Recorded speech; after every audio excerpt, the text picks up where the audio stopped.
Welcome to the Real News Network. I'm Jessica Devereaux in Baltimore. The Canadian government has introduced a bill, Bill C-51, that is causing quite a stir amongst civil liberties advocates. The bill proposes to give Canada's spy agency broad new powers to disrupt suspected terrorist plots. Also, it will allow government departments to share private information more widely and grant them the authority to detain suspects without charge for longer periods. Canada's Prime Minister Stephen Harper is advocating for a swift passage of the bill, and our guest today penned an open letter to Harper about just what he thinks about that bill. Our guest is Ralph Nader. He joins us from Washington, D.C. He is a renowned political activist, attorney, auto safety reformer, and consumer advocate. Thanks for joining us, Ralph. Thank you, Jessica. So, Ralph, what was your message to Canadian Prime Minister Stephen Harper? Well, stop slavishly following the U.S. militarization of its foreign policy, blasting away in one country after another, regardless of international law, our U.S. Constitution, or even federal statutes. Canada used to be a leading peacekeeper. It had peacekeeping functions around the world under the auspices of the United Nations. That's what its image was. But in recent years, it's been deploying Canadian soldiers in the service of the belligerent, boomeranging U.S. policy in Afghanistan, Iraq, elsewhere, wherever the U.S. seems to want Canadian soldiers to give them coverage under the rubric of coalition of the willing. It even reached so far that Prime Minister Harper was about to use 30 billion Canadian taxpayer dollars to buy into the boondoggle, cost overrun F-35 fighter plane program of the U.S. Pentagon. Fortunately, there was such an uproar in Canada, that's a big number for Canada, that he has put it on the shelf. But what does Canada need a aggressive fighter plane for? Who's going to attack Canada?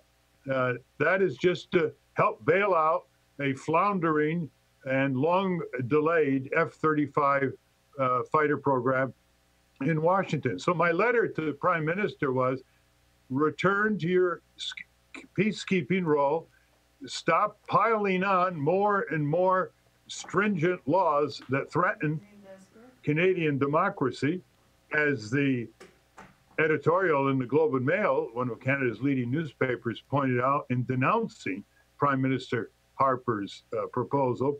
Stop criminalizing free speech, stifling dissent, and creating a politics of fear throughout Canada by exaggerating the jihadi threat in Canada. And of course, that's what he's doing. Wild exaggerations. He calls violent jihadism the greatest threat to the world he can remember.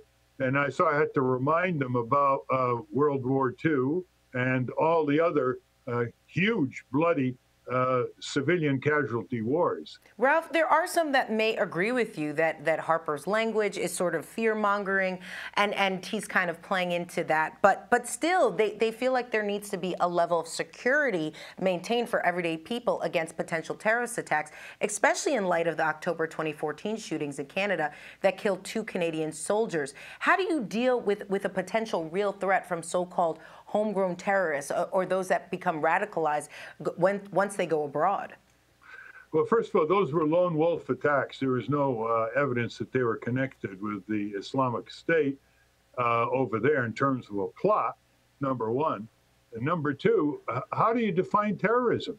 Are Canadian protesters, native Canadians protesting?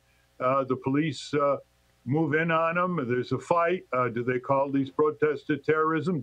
The definition of terrorism is very vague in this bill. Number two, there already is very strong Canadian laws against what they call terrorism after 9/11. As civil libertarians from coast to coast in Canada and academics, expert in constitutional protections at Canadian universities pointed out, there are already plenty of existing laws in Canada to deal with the security issue.